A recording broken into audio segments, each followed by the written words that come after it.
오늘 제가 겪은 일을 말씀드리면 정말 믿기 어려우실 겁니다. 여러분, 혹시 겉모습만 보고 사람을 판단한 경험이 있으신가요? 저도 그랬습니다. 하지만 며칠 전 강원도 최전방 부대에서 벌어진 일을 보고 나서는 정말 많은 걸 깨달았죠. 한 할아버지가 손자를 보러 왔다가 쫓겨나는 모습을 봤는데 그 할아버지가 누군지 알고 나서는 온몸에 소름이 돋더라고요. 지금부터 그 이야기를 들려드릴게요. 정말 마지막까지 들어보시면 여러분도 깜짝 놀라실 거예요. 특히 중간에 벌어지는 반전은 가장 충격적이었습니다. 그날은 정말 춥더라고요. 강원도 특유의 매서운 바람이 불고 있었어요. 저는 강원도 최전방 수색대 근처에서 군 관련 콘텐츠를 촬영하고 있었습니다. 그런데 부대 정문 앞에서 한 할아버지를 봤어요. 70대쯤 되어 보이는 분이었는데 정말 평범한 시골 할아버지 같았습니다. 낡은 점퍼를 입고 계셨고 운동화도 오래된 것 같았어요. 손에는 보자기에 싼 도시락을 들고 계시더라고요. 멀리서 봐도 정말 소박한 모습이었어요. 하지만 뭔가 달랐습니다. 걸음걸이부터가 남달랐어요. 허리가 꼿꼿하고 어깨도 펴져 있었죠. 나이에 비해 정말 당당한 모습이었습니다. 할아버지는 경비병에게 천천히 다가가셨어요. 그리고 정중하게 인사를 하시더라고요. 안녕하십니까? 손자를 만나러 왔는데 면회가 가능할까요? 목소리도 특이했어요. 나이가 많으신데도 힘이 있었거든요. 경비병이 대답했어요. 어르신, 신분증이랑 면회 신청서 있으신가요? 할아버지는 조심스럽게 낡은 가죽 지갑에서 신분증을 꺼내셨습니다. 손놀림이 정말 세심했어요. 그리고 미안하다는 듯이 말씀하시더라고요. 면회 신청은 어떻게 하는 건지 몰랐습니다. 그냥 와봤어요. 저는 그 모습을 보면서 마음이 좀 아팠어요. 손자를 보고 싶어서 먼 길을 오셨을 텐데 말이죠. 도시락도 직접 싸우신 것 같았고요. 경비병은 규정대로 친절하게 설명했습니다. 사전 면회 신청 없이는 만나실 수 없어요. 중대장님께 문의해 보시죠. 할아버지는 고개를 끄덕이시면서 기다리셨어요. 그런데 그 표정을 보니까 뭔가 다른 게 느껴졌습니다. 보통 할아버지들과는 다른 위험이 있으셨거든요. 실망하신 것 같기도 했지만 화를 내시지는 않았어요. 15분 정도 지나서 젊은 장교가 나타났습니다. 최강혁 대위였어요. 30대 초반으로 보이는데 정말 엘리트 장교 티가 확실히 났죠. 키도 크고 어깨도 넓었어요. 사관학교 출신인 게 한눈에 보였습니다. 하지만 표정이 좀 차가웠어요. 마치 귀찮은 일이라는 듯한 얼굴이었죠. 최강혁 대위는 할아버지를 위아래로 훑어보더니 차갑게 말했어요. 면회 신청서도 없이 오셨다고요? 할아버지가 정중하게 대답하셨어요. 네, 죄송합니다. 손자를 보고 싶어서 급하게 왔습니다. 누구신데요? 김태준이라는 병사의 할아버지입니다. 최강혁 대위의 태도는 더욱 싸늘해졌어요. 마치 시간 낭비라는 듯이 말했거든요. 규정이 있는 겁니다. 사전 신청 없는 면회는 절대 불가능해요. 할아버지가 조심스럽게 물어보셨어요. 그럼 지금 신청하면 언제쯤 가능할까요? 최소 일주일은 걸립니다. 절차를 따르세요. 저는 그 장면을 보면서 좀 당황했어요. 물론 군대에는 규정이 있지만 저렇게 차갑게 대할 필요가 있나 싶었거든요. 할아버지가 얼마나 먼 길을 오셨을 텐데요. 할아버지는 보자기에 싼 도시락을 들어 보이셨습니다. 그럼 이걸 전해주기라도 할 수 있을까요? 직접 싸온 건데. 그것도 안 됩니다. 외부 음식 반입은 보안상 금지예요. 최강혁 대위의 말투가 점점 더 냉정해졌어요. 마치 민원인을 대하는 공무원 같았죠. 할아버지가 안타까운 표정으로 말씀하셨어요. 그럼 잠깐이라도. 어르신, 규정을 이해해 주시고 돌아가세요. 다른 방법은 없습니다. 그 순간 할아버지의 얼굴에 섬광 같은 게 지나갔어요. 정말 순간이었는데 뭔가 다른 사람 같았거든요. 하지만 금세 평온한 표정으로 돌아오시더라고요. 알겠습니다. 수고하십시오. 할아버지는 그렇게 말씀하시고는 조용히 고개를 숙이셨습니다. 그런데 그 모습이 굴복이 아니라 뭔가 다른 의미 같았어요. 마치 젊은 후배를 보는 선배의 눈빛 같았달까요? 할아버지는 부대에서 조금 떨어진 버스 정류장 근처로 걸어가셨어요. 저도 궁금해서 조심스럽게 따라갔죠. 할아버지는 정류장 벤치에 앉으시더니 보자기에 싼 도시락을 내려다보셨어요. 정말 안타까운 표정이셨습니다. 그리고 작은 한숨을 내쉬시더라고요. 요즘 젊은 장교들은 참 혼잣말을 하시는 것 같았어요. 그러시더니 낡은 핸드폰을 꺼내셨습니다. 스마트폰이 아니라 정말 오래된 폴더폰이었어요. 할아버지는 전화번호를 찾으시면서 또 혼잣말을 하셨어요. 강민호. 그 녀석도 예전엔 저랬지. 저는 그 이름이 좀 익숙하다고 생각했어요. 어디서 들어본 것 같은데? 할아버지는 과거를 회상하듯 말씀하셨어요. 보고서에만 매달리고 병사들 마음은 모르고. 그때도 가르쳤는데 또 가르쳐야겠구나. 그 목소리에는 슬픔과 결의가 섞여 있었어요. 마치 오랜 경험에서 나오는 깊은 한숨 같았죠. 할아버지는 잠시 망설이시더니 전화를 걸기 시작하셨습니다. 여보세요, 강민호인가? 전화 너머에서 뭔가 놀라는 소리가 들렸는데 할아버지가 잔잔히 웃으시면서 말씀하셨어요. 나야, 박무진이다. 그 순간 저는 소름이 돋았어요. 박무진이라는 이름. 분명히 어디서 들어본 것 같은데. 할아버지의 목소리가 조금씩 달라지고 있었습니다. 아까 그 초라한 할아버지가 아니라 뭔가 카리스마가 느껴지는 목소리였어요. 마치 지휘관의 목소리 같았죠. 지금 너희 관할 수색대에 와 있는데 좀 재미있는 일이 있었다. 전화통화는 길지 않았습니다. 하지만 할아버지의 표정에서 뭔가 큰 일이 벌어질 것 같다는 느낌이 들었어요. 전화를 끊으시고 나서는 정말 다른 사람 같았거든요. 그런데 정말 놀라운 일이 벌어졌습니다. 30분도 안 되어서 부대 쪽이 완전히 뒤집어졌어요. 먼저 헬기 소리가 들렸어요. 그러더니 부대 안에서 사이렌 소리가 울리기 시작했습니다. 뭔가 엄청난 일이 벌어지는 것 같았죠. 군용차들이 줄줄이 들어왔어요. 일반 지프차가 아니라 고급 승용차들이었습니다. 그리고 차에서 내리는 사람들을 보니까 모두 고위급 장성들이었어요. 저는 정말 당황했습니다. 뭔가 큰 행사라도 있는 건가 싶었죠. 아니면 중요한 시찰이라도 있는 건가요? 그런데 더 놀라운 건 그 다음이었어요.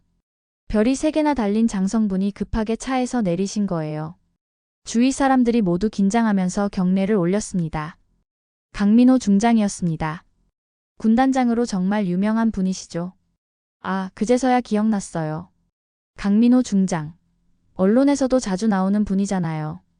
젊은 나이에 중장까지 진급한 엘리트 장성이시고요. 강민호 중장은 급하게 차에서 내리시더니 주위를 둘러보셨습니다. 마치 누군가를 찾는 것 같았어요. 그리고 할아버지를 발견하시자마자 뛰어오셨어요. 저는 정말 믿을 수 없었습니다.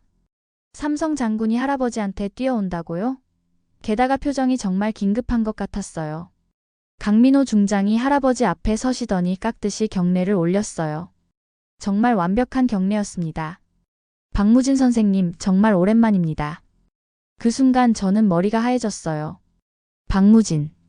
혹시 그 박무진 장군? 할아버지는 여전히 평온하게 벤치에 앉아 계셨습니다. 마치 이런 일이 당연하다는 듯이 말이에요. 민호야, 그동안 잘 있었나? 정말 자연스러운 목소리였어요. 마치 오랜 제자를 만난 스승 같았죠. 죄송합니다. 미리 연락을 주셨으면 제가 직접. 괜찮다. 나도 갑자기 왔으니까 말이야.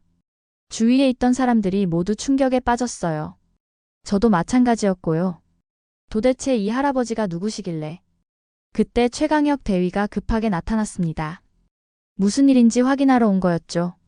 하지만 강민호 중장을 보자마자 얼굴이 새파랗게 질렸어요. 대위는 급하게 경례를 올렸습니다. 군단장님, 무슨 일이십니까? 그리고 할아버지를 보더니 완전히 얼어붙었어요. 눈이 정말 커졌습니다.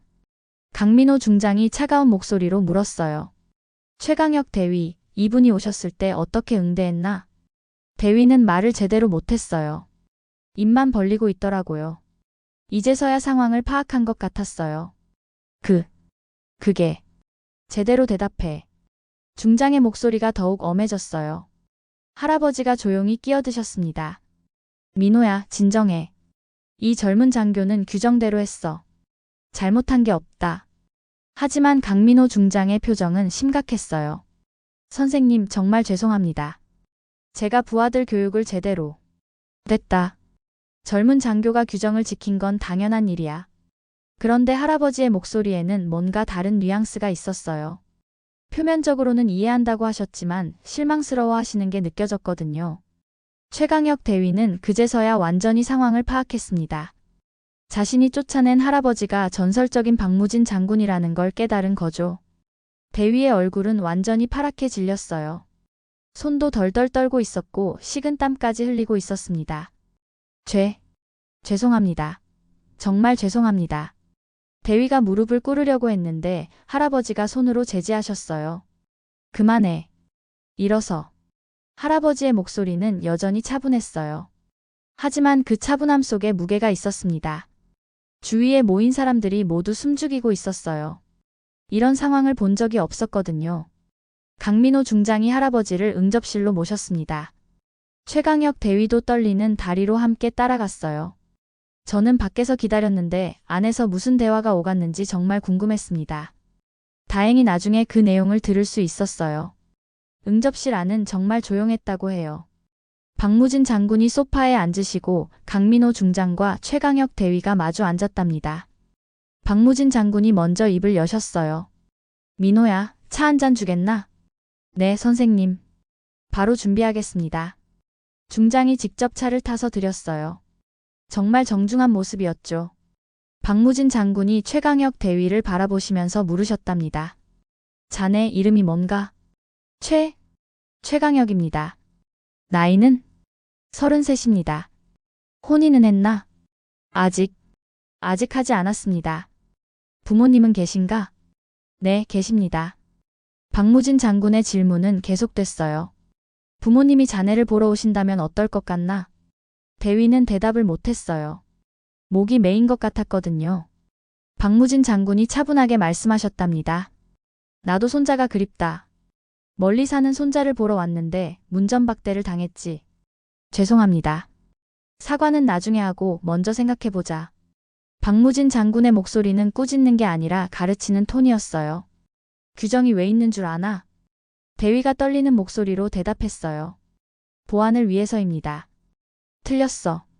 박무진 장군이 고개를 저으셨어요. 면회 규정이 왜 있는 줄 아나?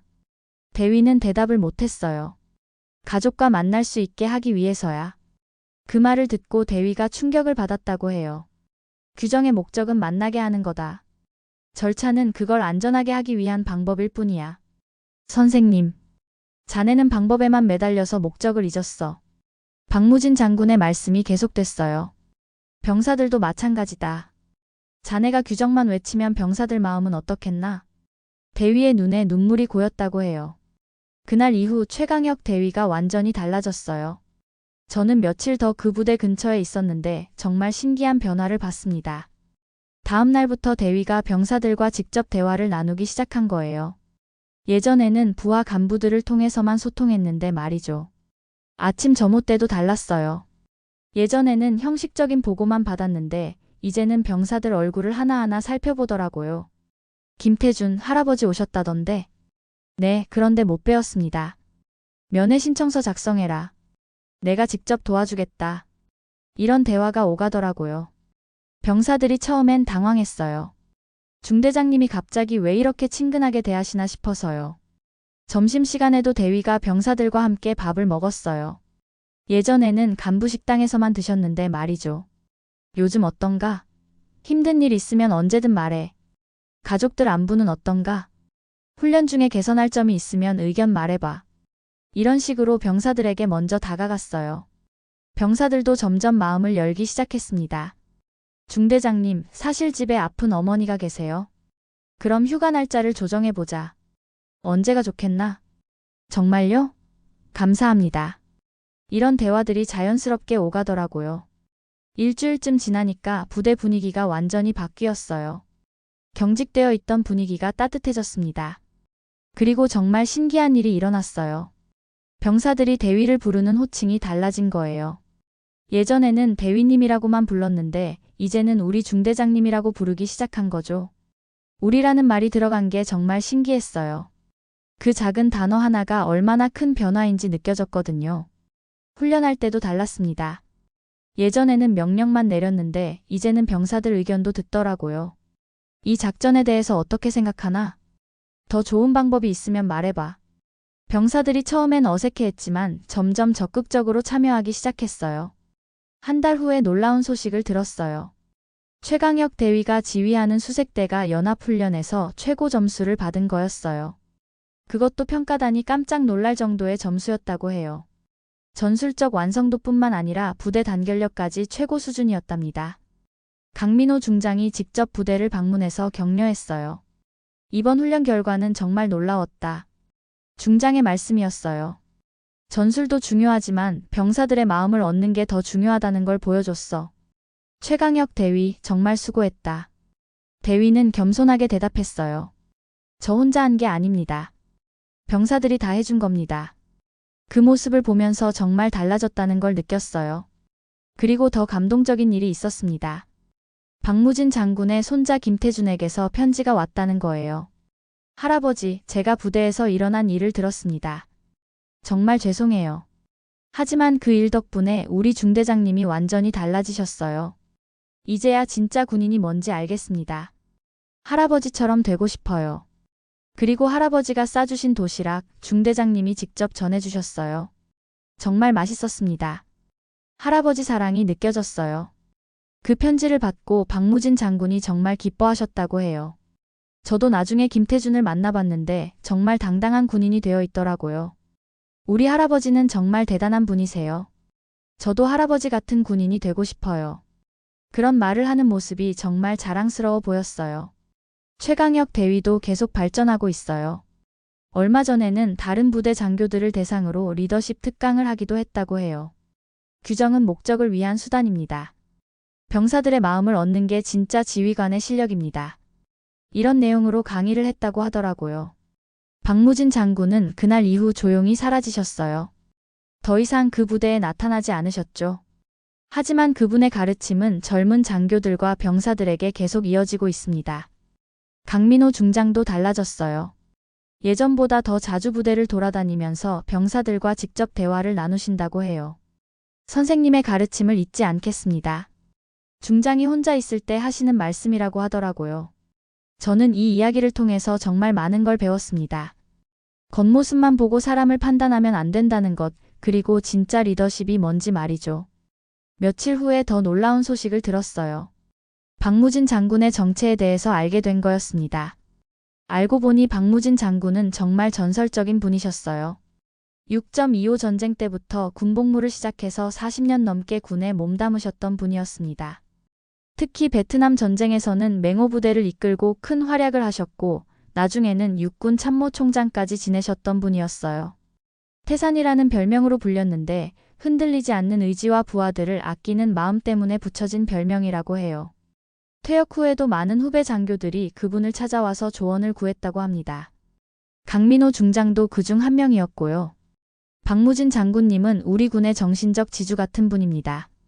한 예비역 장성이 그런 말씀을 하시더라고요. 규정과 절차도 중요하지만 그보다 더 중요한 건 사람의 마음이라는 걸 가르쳐 주신 분이죠. 저는 그 말을 듣고 정말 감동받았어요. 그런 분이 손자를 보러 오셨는데 쫓겨났던 거였죠. 하지만 박무진 장군은 그 일로 화를 내시지 않았어요. 오히려 그걸 교육의 기회로 삼으셨던 거예요. 젊은 장교를 가르치는 것도 선배의 의무다. 그런 마음으로 강민호 중장에게 전화를 하셨던 거였습니다. 그리고 그 결과로 최강혁 대위가 완전히 새로운 지휘관으로 거듭날 수 있었던 거고요.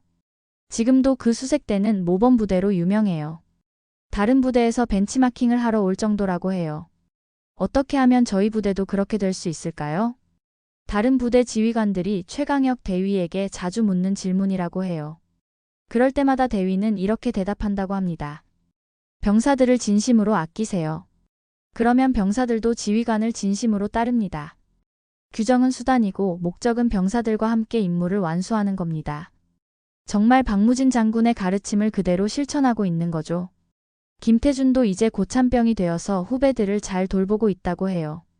우리 할아버지가 가르쳐 주신 대로 후배들을 아껴야 해. 그런 마음으로 신병들을 교육하고 있다고 하더라고요. 최근에는 정말 감동적인 일도 있었어요. 김태준이 면회를 나와서 할아버지와 함께 식사를 했는데 그때 최강혁 대위도 함께 했다고 해요. 할아버지, 저희 중대장님입니다. 김태준이 소개했을 때 박무진 장군이 정말 기뻐하셨다고 해요. 민호한테 들었어. 정말 훌륭한 지휘관이 되었다고 하더군. 아닙니다. 아직 배울 게 많습니다. 대위가 겸손하게 대답했다고 해요. 젊은 나이에 깨달음을 얻는 건 쉬운 일이 아니야. 앞으로도 초심을 잃지 말게. 박무진 장군의 당부였어요. 그날 세 사람이 함께 찍은 사진을 봤는데 정말 따뜻한 모습이었어요. 할아버지와 손자, 그리고 그들을 이어준 젊은 지휘관의 모습 말이죠. 여러분, 이 이야기가 어떠셨나요? 저는 정말 많은 걸 느꼈는데 여러분도 그러셨으면 좋겠어요. 첫 번째로는 겉모습으로 사람을 판단하면 안 된다는 거예요. 그날 박무진 장군을 처음 봤을 때 저도 그냥 평범한 할아버지라고 생각했거든요. 두 번째로는 진짜 리더십이 뭔지 배웠어요. 규정과 절차도 중요하지만 그보다 더 중요한 건 사람의 마음이라는 거죠. 세 번째로는 가르침의 힘을 느꼈어요. 박무진 장군이 화를 내시지 않고 가르침으로 승화시키신 모습이 정말 인상 깊었거든요. 마지막으로는 변화의 가능성을 봤어요. 최강혁 대위처럼 잘못을 인정하고 바뀌려고 노력하면 정말 달라질 수 있다는 거죠. 요즘 세상이 각박하다고 하지만 이런 따뜻한 이야기들이 아직도 있다는 게 정말 다행이에요. 그리고 우리 군의 전통과 정신이 이렇게 이어지고 있다는 것도 자랑스럽고요.